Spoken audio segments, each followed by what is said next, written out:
বিসমিল্লাহির রহমানির রহিম। প্রিয় নেতৃবৃন্দ, সহকর্মীবৃন্দ, সকল শরণার্থীগণ, আসসালামু আলাইকুম। প্রতি বছর মে মাসের এই দিনটি আমাদের পরিবারে আসে এক বেদনা বিধুর স্মৃতি নিয়ে। এই দিনে শুধু আমাদের পরিবার নয়, বরং সমগ্র দেশই হয়ে উঠে পড়েছিল বেদনার্ত ও অভিভাবকহীন। আমাদের প্রিয় মাতৃভূমি বাংলাদেশের জন্মের সাথে জড়িয়ে থাকা এক অবিচ্ছেদ্য নাম শহীদ প্রেসিডেন্ট জিয়াউর রহমান, যে চট্টগ্রাম থেকে স্বাধীনতার ঘোষণা করে তিনি এ দেশের সাথে তার নাম অবিচ্ছেদ্য করেছিলেন। সেই চট্টগ্রামেই এক সফল, সৎ, দূরদর্শী ও প্রকৃত দেশপ্রেমিক প্রেসিডেন্ট হিসেবে নিজের জীবন উৎসর্গ করেছেন।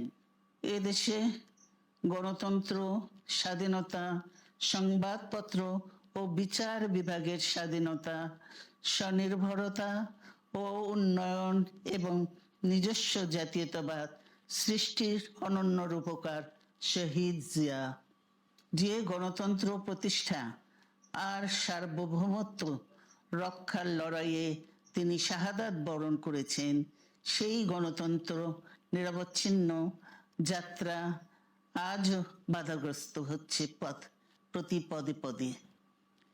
খুব শীঘ্রই আমরা বাংলাদেশকে গণতন্ত্রে পুনঃপ্রতিষ্ঠিত দেখতে পাব। এই হোক শহীদ জিয়ার শাহাদাত বার্ষিকীতে আমাদের অঙ্গীকার।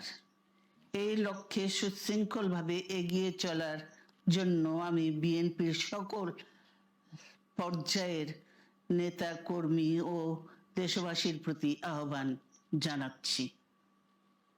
মনে রাখবেন, সবার জন্য গণতন্ত্র ও উন্নয়নের মাধ্যমে সকল সমস্যার সমাধানের যে রাজনীতি শহীদ জিয়া রেখে গেছেন, তা বাস্তবায়নের মাধ্যমে তার প্রতি শ্রদ্ধা জানাতে হবে। আমরা তার বিদায়ী আত্মার